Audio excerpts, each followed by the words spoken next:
Hello, I'm Navya from Hyderabad. Now, currently, I work at Amazon. So, hello, sir. My first question for the day is Why do you want to question me? I am putting a question. Now you give me an answer. to gain more knowledge, Why do you want to have more knowledge? to grow in life. Okay, thank you. Now you can proceed. So, sir, first question is depression is prevalent in youth more than ever before now. So, Youth has always been there. Depression has always been there in youth and old everywhere. how would we cope up with it? You have to start learning. When you don't want to learn, there is depression. When you want to learn, there is no depression. There is no time for depression. People who are depressed are very stupid people. They don't want to learn. They don't have the spirit of learning. That's why they are depressed. And I don't like depressed people at all. I only want people who want to learn always. The antidote for depression is learning. You should be interested in learning.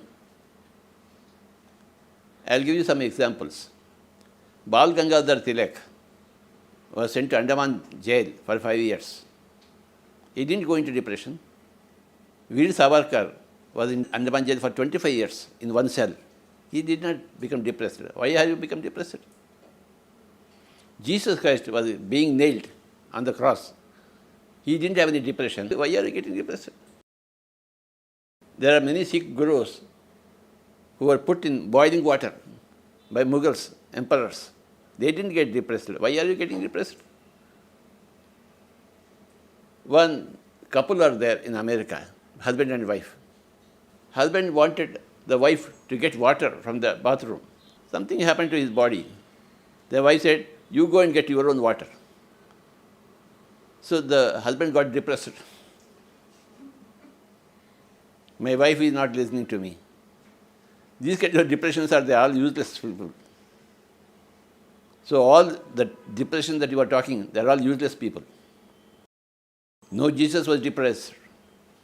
No Bal Gangadhar Tilak was depressed. Why are you depressed? Gandhi was thrown out of the train in South Africa in the midnight, in the cold. He stayed there on the platform. He did not get depressed. He became great. Why have you not become great with your depressions? Why are you depressed with your depressions? You are stupid, simply stupid. You are simply a weak soul. You must become a strong soul, like Veer Savarkar, like Bal Gangadhar, like Jesus, like Mahatma Gandhi. They threw Mahatma Gandhi out of the train in the midnight in South Africa. Don't you know his story? And what kind of question is that? Depressed people? All stupid people. Yes. I'm Sneha from Palamner. I'm currently working in Bangalore, Antiute company. And my question is, Why you want to question? to gain more knowledge and to solve my doubts. You have got doubts? Yes. Are they genuine? Are they borrowed? No, it's my own. Most of the doubts are borrowed doubts. They are not genuine doubts at all. If it is a genuine question, put to me. Yes, this is my own doubt. Okay, proceed. Is there any difference between the attachment and interference? How they are different? Attachment is different, interference is different. Interference comes from attachment. Non-interference comes from non-attachment. My son, my husband, my home, then you are interfering. Nobody is your son, nobody is your parent, nobody is your husband, nobody is your wife. Nobody is your boss, nobody is your subordinate. So there are no attachments. Then there is no interference. Interference comes from attachment. Attachment comes from ignorance, lack of spiritual knowledge. When you don't know what is spirituality, when you know only materialism, you are attached. You got attachment. And from that attachment comes interference. From interference comes suffering. Everybody is suffering. The Buddha said the whole world is in dukkha. That is the first noble truth. He saw the whole world, everybody is in dukkha. Everybody is in suffering. Because everybody is interfering with everybody else and allowing interference by others because of attachment, because of spiritual ignorance. By Eightfold Path, he said, remove your spiritual ignorance. Then you will be removed from your attachment, and you will remove yourself from your interfering quality, and you are out of your suffering. First noble truth, suffering. Second noble truth is because of your trishna, which is desire to control others, which comes from ignorance, avidya, which goes away with the eightfold path. Thank you. Thank you, sir. Hello, sir. I am Chetna from Chennai. I study BBA third year. So, question from my side is, what is tranquility? Genuine or borrowed? Genuine, sir. What is tranquility, sir? Tranquility is being happy with yourself. If you want to put a question, you must be happy with putting a question. If you are not happy with putting a question, you must not put a question. That happiness is tranquility. If you want to speak, you must speak. Sometimes you don't want to speak. When you want to do something, and when you do something, you get happiness. That happiness is tranquility. You want to do something, but you don't do that thing. You are not happy. You are not tranquil. Whatever you want to do, see, everybody has got something to do, some want to do. He must do that. When you do, somebody wants to speak. You should come to the stage and speak. You want to go to the stage and speak your voice out, but you are not able to come out. You are not happy in that situation. There is the tranquility. But if you want to speak, then you come onto the stage, then you speak, whatever may be your point of view, present it and go away. You are happy. That happiness is tranquility. The lack of happiness is lack of tranquility. And that happiness is doing whatever you want to do, whatever it is. Sometimes you want to speak, sometimes you don't want to speak. Sometimes you want to think, sometimes you don't want to think. Sometimes you want to see others, sometimes you don't want to see others. So, whenever you go along with your want, you get happiness. That happiness is tranquility. Thank you so much, sir. Amazing. Namaste, sir. My name is Yashwant. I'm currently working at Chennai. So, my question is based on the experiences I'm currently dealing with. So, my question is about spiritual parenting. To be accurate, sir, I need to know the difference between interference and upbringing. Okay, for example, I have a baby niece or a nephew who do things according to their will, who are not yet aware of the worldly matters. For instance, say my niece is playing with my pet dog, okay, which seems to be harmful to the dog, and the dog will react violently when done so. But if I stop my niece from doing that, will it be called interfering? Protecting others from possible hurt or harm is not interference. Some blind fellow is crossing the street, and you have eyes, you should go and help him. Is that interference? That is helping. That is not interference. We are asking you not to interfere. We are not asking you not to help. That blind man is going, he will be happy to have a hand. You fell in a well. You are not able to reach the wall. You are seeing up, somebody is seeing from above. Will you not give a helping hand? Hey, come up out of the well. Is it interference? That is helping. We should help everybody, but we should not interfere with anybody. There is a huge difference between help and interference. All the parents, they interfere. Hey, you must marry that fellow. You must wear this kind of shirt. You cannot do that work. You cannot come late in my house. There are so many things, stupid things, which are not helpful. They are actually harmful. Interference is harmful, it's not helpful. But help is help. You help a blind fellow. And when a child, a toddler, is going towards a fire, the mother runs and stops the child. Is it interference? It is helping the child not to go to the fire. The child does not know. The child is attracted by the fire. It wants to touch the fire, kiss the fire. So mother will run and save the child from going into the fire. Is that interference? No. We are asking you not to interfere. Helping is absolutely different. You must always help. Yeah, sir, I would like to just continue. Reminds me of a story which you said. A worm was passing through a main road, and a person was noticing the worm crossing the road, and the person at the same time also noticed a vehicle coming towards it. So he guessed that like the vehicle will run over the worm if it goes in the same pace, and so he stopped the worm from crossing the road. That's why he saved that worm from his point of view. Then after that question, the second part is, so when he got the answer from the Don Juan's teacher, he started putting the caterpillar again onto the road. He said, don't do it. He was again interfering. You already brought it away from the road. No, you keep it like that. Don't do any further action. That is the story. It's a very difficult question. When interference comes, when non-interference comes. Okay? You should be a very wise person.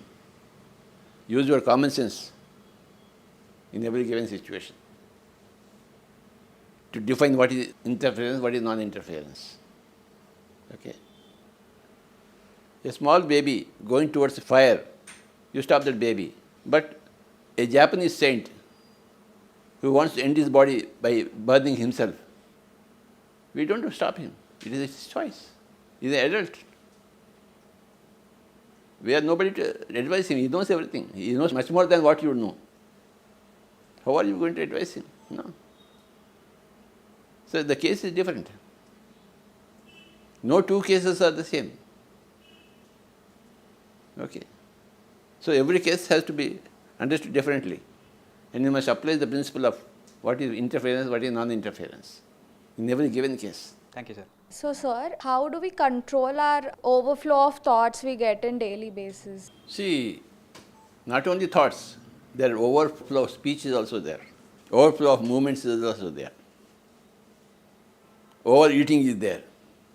Oversleeping is there. All these things are over in a person who doesn't do meditation. He talks over, he thinks over, he sees over, he listens over, he moves over, he eats over. All this over business will vanish once you start meditating. All these over thoughts will go away. Over speech will go away. Unnecessary listening will go away. When two people are fighting, you want to listen to them. Why they are fighting, what they are fighting, why are you interested in their fighting? If you are a non-meditator, you are interested in their fighting. What's happening? But if you are a meditator, you are not interested in their fighting. You are doing meditation. You are conserving your energies. You are not wasting your energies. Thank you, sir. We know that if we are in attached position, like if we are interfering, something like that, like if we are in attached position, suppose one person will scold us. Rather than reacting, we respond to the person, right? So if we are in attached position, we will get such experiences. So if we are in detached position, if we are not attached to that person or something like that, do we get any experiences or any growth? There are experiences out of attachment, there are experiences out of non-attachment. There are experiences in the daytime, there are experiences in the night time. All are experiences. Every experience is welcome. Experiences from attachment are welcome. Experiences of non-attachment are also equally welcome.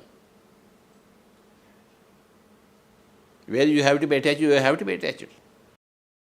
Where you have to be detached, you have to be detached. Where you have to be attached, you will get a nice experience. Where you should never be attached, when you are not attached, you again get a nice experience. Both attachment and non-attachment, they both give you experiences. Whatever experience you want, you get it. If you want to experience a good experience by attaching yourself to me, then you get attached to me. Because you want this attachment. You like this attachment. To go to some dadiwala. Okay? Are you not attached to me when you have come to me? Because you like this experience, you come and get attached to me. Okay? I was going to my guru. I was attached to my guru because I like that experience. But somebody else, I don't want that experience, so I get detached. Attachment or detachment both give you experience. Whichever experience you want, you choose. Thank you, sir. Does only multitasking leads to success? Both are important, equally important. Sometimes you must do only single tasking. Sometimes you must go into multitasking. Sometimes you must do only one work at a time. At other times you must do 10 things at a time. Both are equally important. Only single tasking will give you multitasking. First of all, you do single tasking, one thing at a time. When you become a master in that, then you can become a master in multitasking. Thank you, sir. This question is about clarity between resistance during interference. So recently you have told us in one of your messages that we should allow all the experiences which life gives to us. We should not resist to anything. If we resist to nothing, we exist completely. If we resist, then existence won't be present. See, this whole world is a world of paradoxes. Two opposite statements are relevant at the same time. What to do? Two opposite statements always become relevant at the same time. You must help and not help also. You must be good and not good also. You must interfere and not interfere also. All this is paradoxes. You must be ready for death and you must never be ready for death. Both are equally correct. Law of paradoxes. Every time you put the same question, I give an opposite answer. Be aware of that. And all my opposite answers are equally valid. Law of paradox. Right? What to do, Baba? We are stuck up in the paradoxical world. Okay? When you understand all the paradoxes, you are enlightened. When you are not able to understand the paradoxes, you are not yet enlightened. You have to be enlightened. Everything in life is paradoxical. Are you a man or are you a God? Both. Paradox. Are you a member of the family or a member of the society? Both. Everything is paradoxes. You understand the word paradox? Yes. Then no problem with you.